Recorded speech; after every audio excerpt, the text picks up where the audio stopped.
Welcome back to Respect the Process. I am Kelly Hunter, and I'm joined by my ever-faithful compadre here, the voice of Crimson Tide Athletics, Chris Stewart.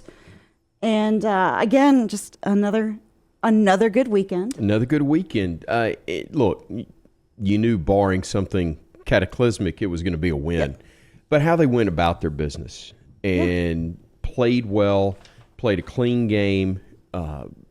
To me, it's one of those, and I've talked about the fans and the experience for those people that may never get tickets any other time than for that type of game.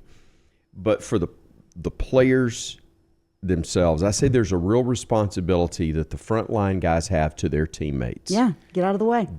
Get your job done, get out of there, so that it's not in question, so that those guys can play. And a tip of the hat to Kalen DeBoer and the staff, who literally were fighting tooth and nail to get every kid on the field that they could. Well, Kennington Smith III, who writes for The Athletic, said, the Tide played clean, left injury-free, and cleared the bench.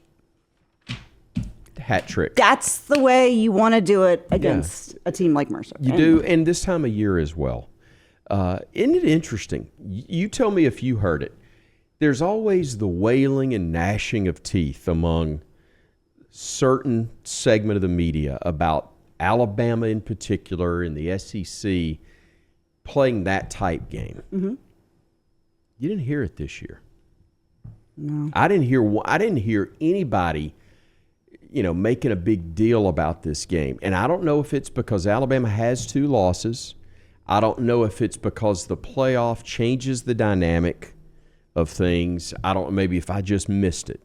But in the past, there have been a lot of people just nationally ripping Alabama or whoever plays that type of game this week, that particular weekend, where to me, it makes so much sense. Oh, without question. Everybody's, why should you make it easier for your opponents to beat you when you play them down the stretch? And Kalen DeBoer even said, he's like, when you asked him the approach to this game, and he said the guys treated it like a Monday, Tuesday, Wednesday. Like they approached the game in the same way, because you hope at this point in the season, particularly after suffering what at the time people thought was a cataclysmic loss to Vandy, people were saying, were they not taking it seriously? Did they not approach this game as game number whatever on the schedule? Right.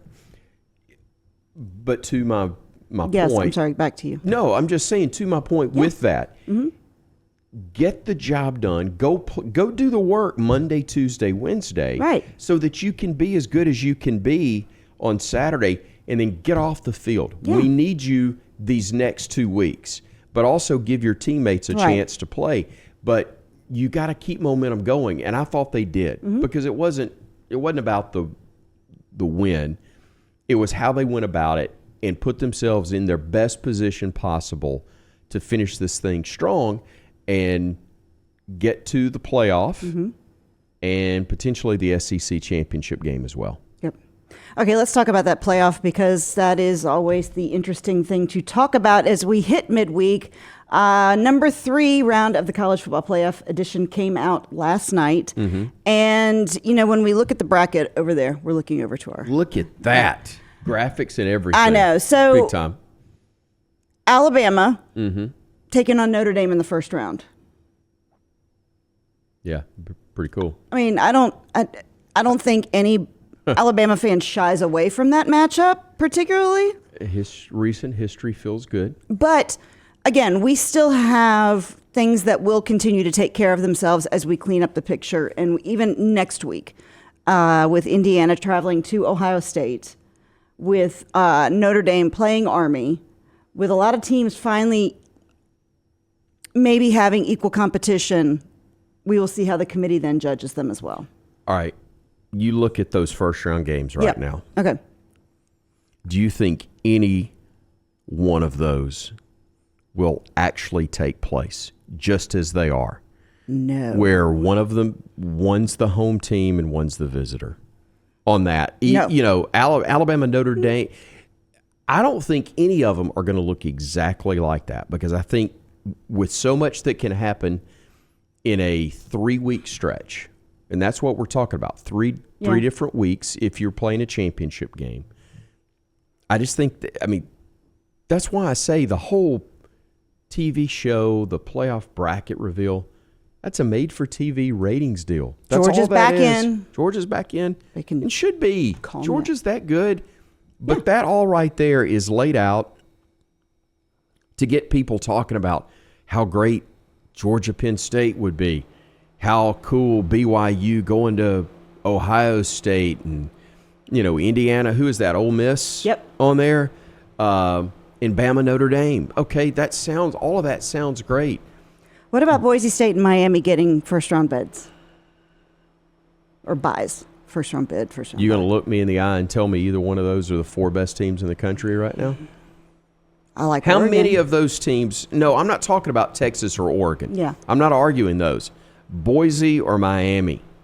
Do you think those are 2 of the 4 best teams in the? How many teams outside of that? I would take on a neutral field. I might take every one of those teams on the board over Boise State. I might take every one. I don't know about specific matchups, but I will take on a neutral field anybody else on that board over Boise. I think I'd take the SEC over Miami. I would take any of the SEC teams over Miami. I might take Indiana over Miami. Indiana's got a lot to prove this weekend. I agree. I think a lot of folks, I don't that's going to disagree. we're going to be able to do the eyeball test finally. But I get it. And it's why I know there are people going, do you really want to be in the SEC championship game if you're Alabama? Yeah, if we're going to win it. Well, that's, yeah. Or if you're going to guarantee me being in the playoff regardless of the outcome. Because I believe if you're one of the 2 best in the SEC, which is what that game designates now. Right. It's not best in the West, best in the East. You're the 2 best teams. Yeah, there's a tiebreaker probably involved. But, okay, you're one of the 2 best. You're in the playoff. Mm-hmm. Alabama would be worthy of that if they don't win. But if you're Alabama, you're thinking, let's win the whole thing and let's sit and watch everybody else. Right. Because they'll get picked ahead of Boise. I would think so. In the top 4.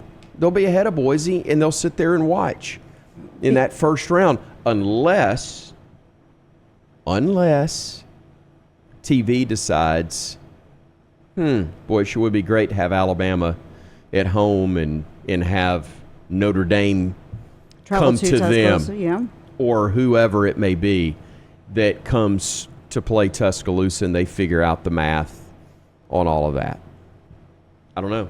We'll see. Okay, so that's week 3 of the college football playoff. Obviously, that will continue to have those until the final unveiling, which would be the Sunday night after the SEC championship game. I think it is. Okay. I think that's when it is. So kind of that another made-for-TV moment when they do kind of the big reveal. And be clear, I'm not saying it's wrong. I know that's what's paying for everything. Yeah. I'm just saying don't get all caught up. I could not tell you exactly what the numbers were until I did maybe the 3rd of 8 interviews that I'll do by the end of today, because Wednesday's my busier day for doing that stuff. Thanks for stopping by the way. So this is priority number 1. Okay, number 2 behind the coaches show tonight. But the reality is, I was thinking Alabama was number 7 because I didn't watch the show last night. I thought Bama was ranked number 7. Number 7 in the coaches poll, but the ratings, the CFP ratings have Bama at number 9. That's fine. I'm not worried about it yet. I'll be ticked about it when it's time to be ticked about it, because you got at least 2, maybe 3 games to go if you're Alabama before you get to that point. We'll see what happens there.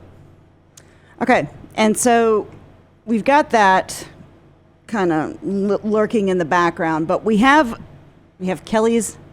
I love this. When Kelly goes to the classroom artwork, now, parent-teacher store. I need to give my daughter credit, because my daughter Layden, yes, she did the gluing for me. She's the glue that holds it all together. She is literally the glue that holds this together. So the reason I bring this out is because we have a potential. Because you're a show-off, that's why. We have a potential log jam here. Hate those log jams. We have. Show us, Vanna. What have we got? We have 5 teams sitting here at 8-2. Mm-hmm. With the potential for us to end up in a tie-break situation. Here's the thing. Here's my issue. That's a precious board and everything. You're going to have to explain tie-break to me. I know. Okay. I hope you got that. No, because I didn't carry the one. that involves math, and I... You just held this up and realized I got nothing beyond this. Oh, no. You're good there. But wait. What? There's more. There's more? Can you hold that for me real I will quick? hold that for you. Thank you. Okay. Wow. There's 2 boards. If you had fallen out right there after I made sure you were okay, Nope. I would have good. died laughing. I didn't. Okay. So...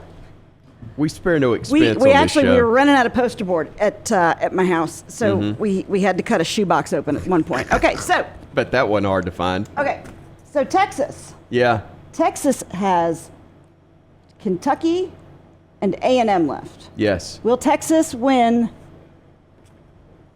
both of those?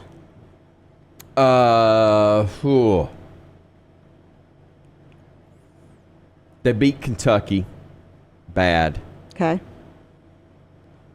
But then they traveled to College Station. As of today, I'd take the Horns. Okay, because then we now have Texas A&M. Texas A&M travels to Auburn this weekend, and that has been a favorite for a lot of people to say they do not think that the Aggies are going to get past the Auburn Tigers this weekend. I say A&M's won their last regular season game. Okay, I think that's fair. 8-4, 5-3, where they finish up. We flip over to the Georgia. Aren't you so Look impressed at with that. this? I Look at am. this.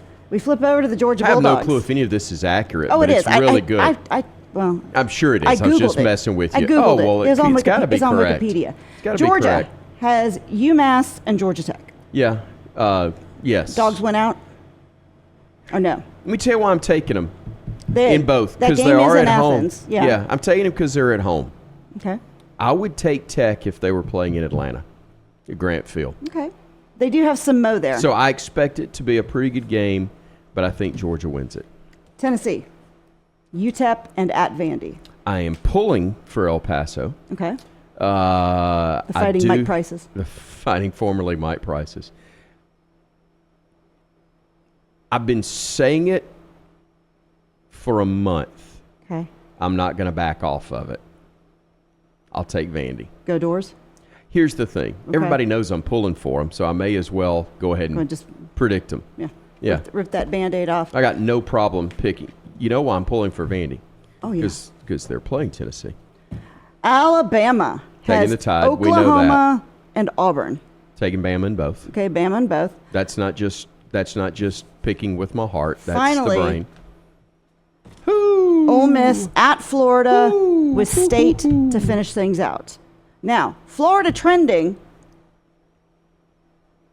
in the right direction at times. Let me tell you what. If Lane can get both of those, Okay. if he can get both of those, watch out for him in the playoff. At the same time, I can see him losing one of those final 2. I agree. I could see him losing in Gainesville because I think Florida, with their quarterback returning, is dangerous. I don't know if they're mature enough to handle the success they just had and then turn around and beat a really good Ole Miss team, even if it is back in Gainesville. Yeah. But just because Ole Miss beats Florida, don't think it's a given they beat Mississippi State. Although I really don't think State can stay with them, and this is the type of game where, he doesn't have his buddy on the opposing sideline. I know. I think he pops State pretty good. If I was betting your money, I'd put Ole Miss to win both of these. Yeah.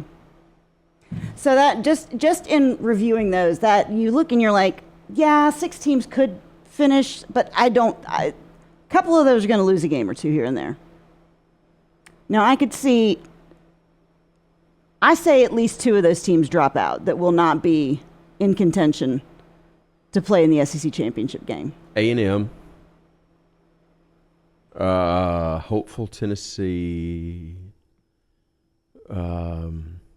and you're down to Georgia, Bama, Ole Miss. Bama's got the tiebreaker over Georgia, and I think they would have a collective tiebreak over Ole Miss. I don't know that to be accurate, though. Yeah. It's going to be interesting. Anyway, yeah, really interesting. And then, the point of because obviously whoever loses in the SEC championship. I'm exhausted after that. I know, don't Hard worry. thinking. After, I know, I'm just like, this is kind of like what my brain looks like. After the loser of the SEC championship will likely have 3 losses. It's not Texas, And it will be. The college football playoff chairman, Ward Manuel, who is a Big Ten guy, he said, we try not to punish, but we are watching the games. Not just how they lost, but how did the game proceed? How was the performance? So barring a blowout, they'll take a 3-loss SEC team? I don't know if this scenario could even happen, but keeping with the theme that it's a television-based deal. Again, I may be wrong that this could even happen, Yeah. but for Ole Miss is ahead of Alabama. They get to Atlanta. Mm-hmm. They get beat by 2 touchdowns. Alabama goes over Ole Miss. I'm not saying they should. I would say that. No, I'm not saying they should. I'm just saying I think they would. I 1,000% agree, yeah. The draw, and I would say the same thing if it was Georgia. Georgia gets in over Ole Miss. It's a national brand. If they again, I don't even know if that scenario could happen, where Ole Miss could get in ahead of Alabama if they've got the same record. But I don't know. It will be very interesting to watch. I'm obviously concerned about one, and that's I'm not going to say the only, but the very much primary, and it's Alabama, and I like our position better than most. I think Oklahoma's dangerous because this is their big game. This is what's left for them to, and maybe. But you're also playing what's left of Oklahoma at the end of the season. What's left of Oklahoma. You're right. But if you slop around, if you do what you did against against Vandy early, and even against, like you did against Tennessee, when you're up, but you know it should have been more, and you don't fully cash in on that, you can mess around and get yourself in a bind in the fourth quarter. Hopefully it'll be more like LSU, where when you put those first points on the board, everybody in the opposing stadium knows that they're done. And they're just waiting around on the sign that they can leave. And that would be great to not have to deal with traffic outside of the stadium in Norman, just like we didn't have to deal with it in Baton Rouge. But it could be a pit. It can be really tough. Well, on Monday when Tyler Booker was on the next round, he said so much for this team is starting fast.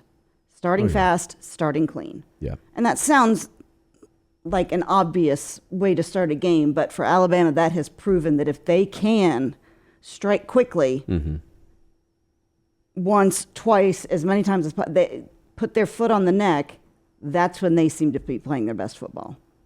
I don't disagree. That sounds dumb to say because most teams would like to be able to start fast and score quickly, but I think take the crowd out of it. Yeah. When this team has proven, I think in the last month, that they're very different from the one that started off so fast against Georgia. I think they're mature enough to handle that far better. So be a great problem to see if you can maintain focus up big on the road with what you've done in the first half. I think they're capable of that. I don't think it's going to be that easy. For whatever reason, I think Oklahoma is going to play pretty well.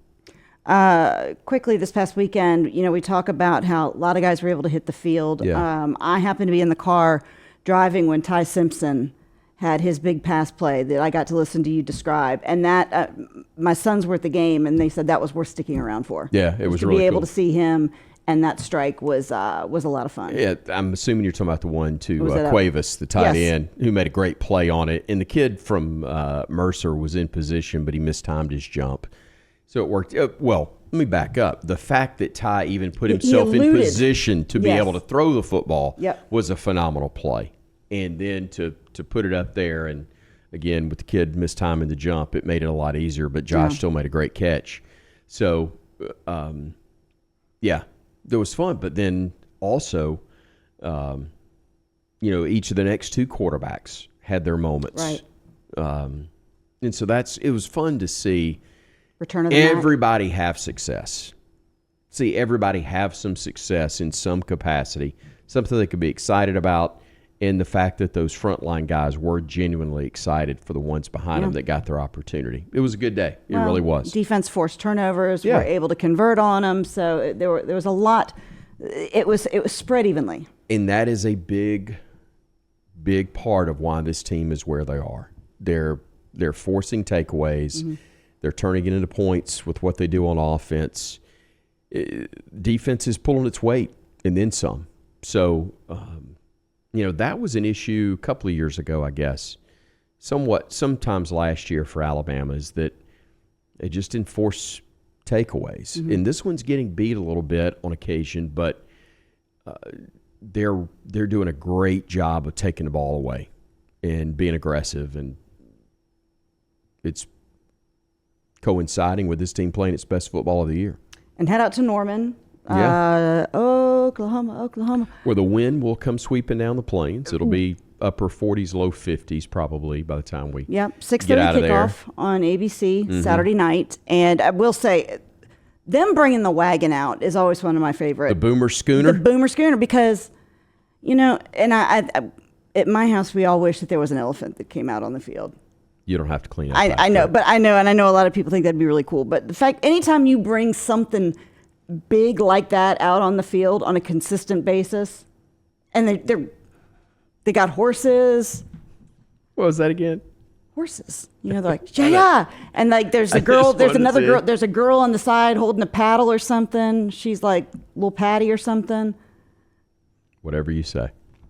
I'm just trying to salvage my career. You're I'll listen to you describe it better than that when you go on the air Saturday night. I'm not saying you did it poorly. I'm just trying to stay employed until Saturday. Well, I know. So is Brent Venables, by the way. Good call. Yeah, no, Brent Venables, who famously was Dabo Sweeney's left-hand man there for many years. I don't know that he's coaching for his career, but he's definitely coaching to try and keep his coordinators in place and salvage somewhat of the season. Probably coaching for his job there. If he pulls off the upset, then they probably have to really give it some thought. It doesn't help him if Josh Heupel's coaching in Atlanta and then in the CFP.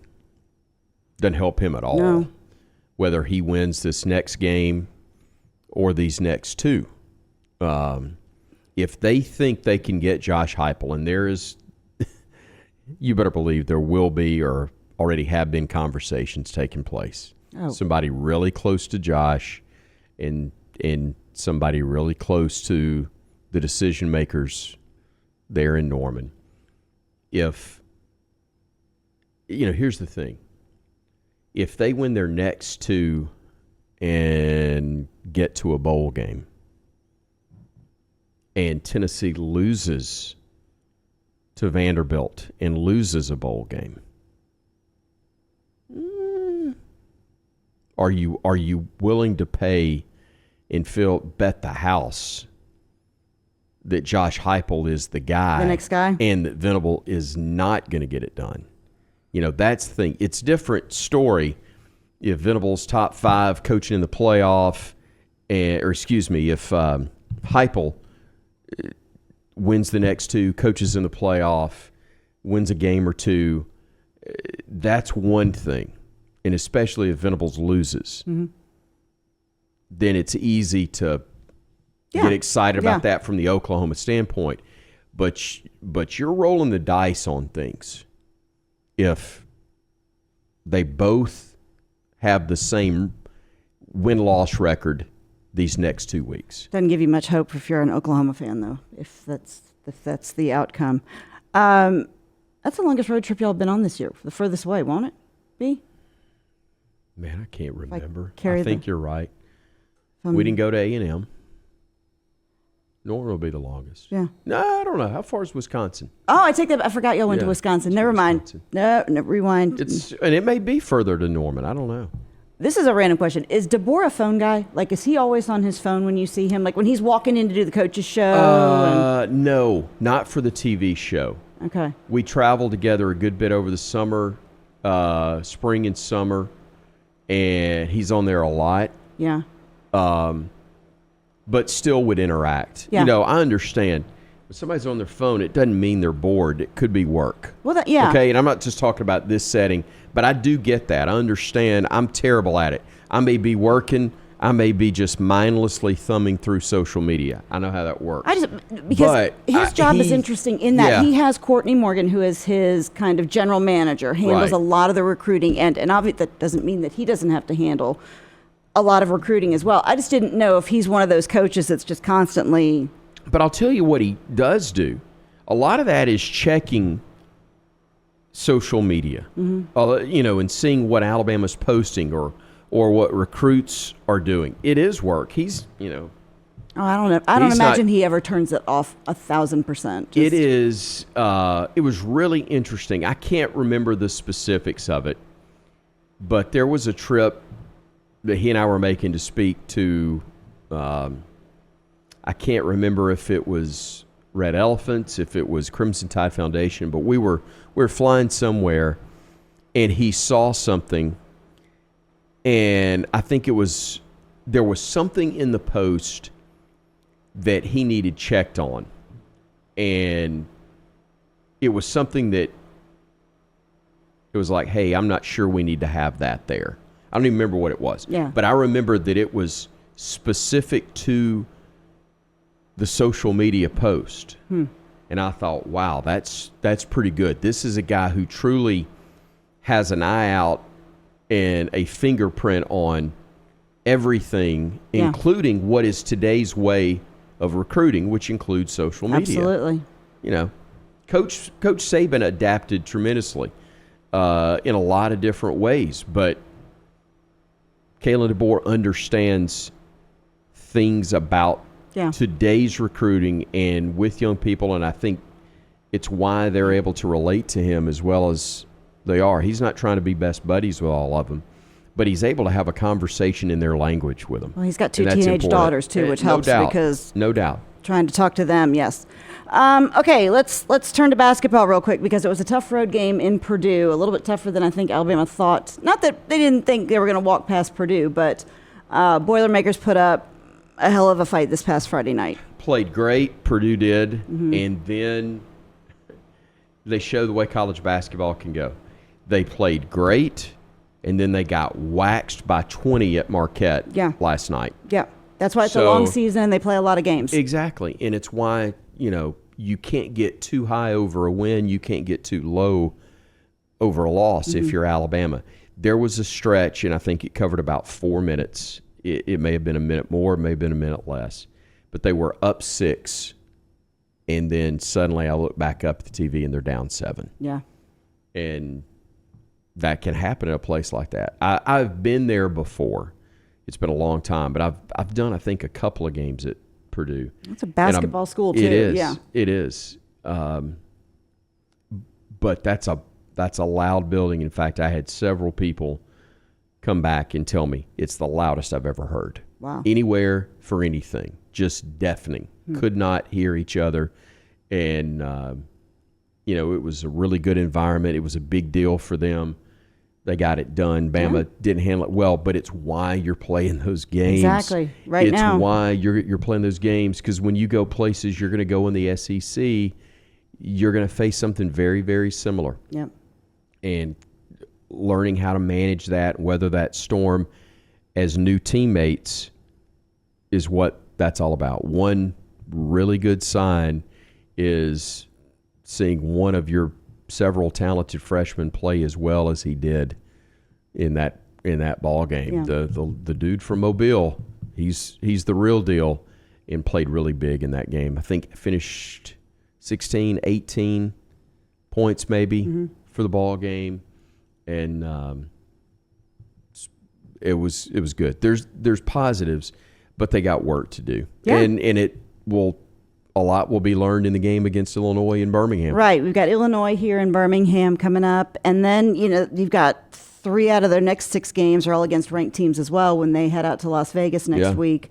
So this is going to be a good test, a good preseason test before you get into the conference, not preseason, before you get into the conference season portion of this. I hate that the way the schedule fell. I didn't get to go to Purdue. I won't be in Birmingham tonight because we got the radio show with Coach DeBoer, and I will miss the trip to Vegas because of radio show and It's almost the like Iron Bowl they're scheduling itself. all of this stuff like. Yeah. So I hate that I'm going to miss it, but at the same time, that trip next week to Vegas will be really interesting to watch because that's an event where it's an NIL deal. Mm-hmm. There's money on the line for the winning team in that's going to be really cool. So I'm not saying guys aren't playing hard anyway, because clearly they are, but it's going to have a little extra juice to it, and it'll be must watch. That's going to be interesting as everything progresses with NIL, is how that begins to weave itself into No doubt. tournaments and an extra game or this or that, and particularly in a state where that's completely legal too. That's why you better have some leadership in your governing body. Whatever that turns out to be, you better get some quickly, or it's going to be even more of a mess than it is. So the Tide takes on Illinois in their next game in Birmingham, and then next week out to Las Vegas. I think they play Rutgers, and then Notre Dame. Yeah. So good basketball to watch. I was having trouble Friday night when the Purdue game was on. We were trying to figure out what time the Tyson fight came on. I'm still trying to figure out when that game that was going on, and our high school was playing in Central Phoenix City. So we were trying to pull that up. We were trying to get to Peacock because I was like, where is the Alabama Where's the basketball game? Yeah. And then you go to Netflix and it's just spinning. And I cannot tell you how glad I was to know that it wasn't just our house that struggled. Sure. I thought it was just us, and my children were yelling, and we're all going, get off your apps. You scared me for a second there, even though I know this doesn't technically have FCC rules. I yell that too at my house as well. So I didn't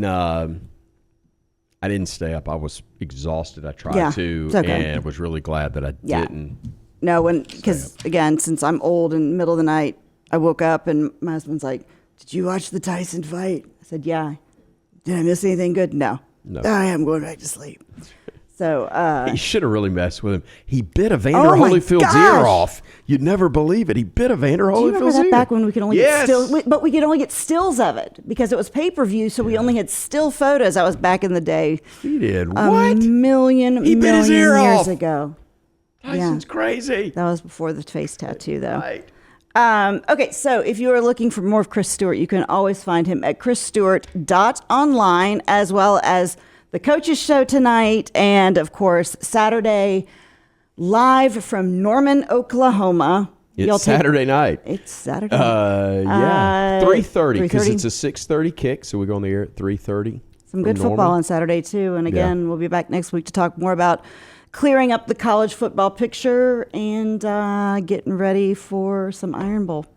I'm very much looking forward to that. Crazy? I know. I can't believe we're already at this point in the season where we're starting. I mean, I know you can, but yeah. No, I am the same way because we wait. We start counting it down, and then we blink. And then you look we're down up to the and I know. 2 weeks of the regular season. I know.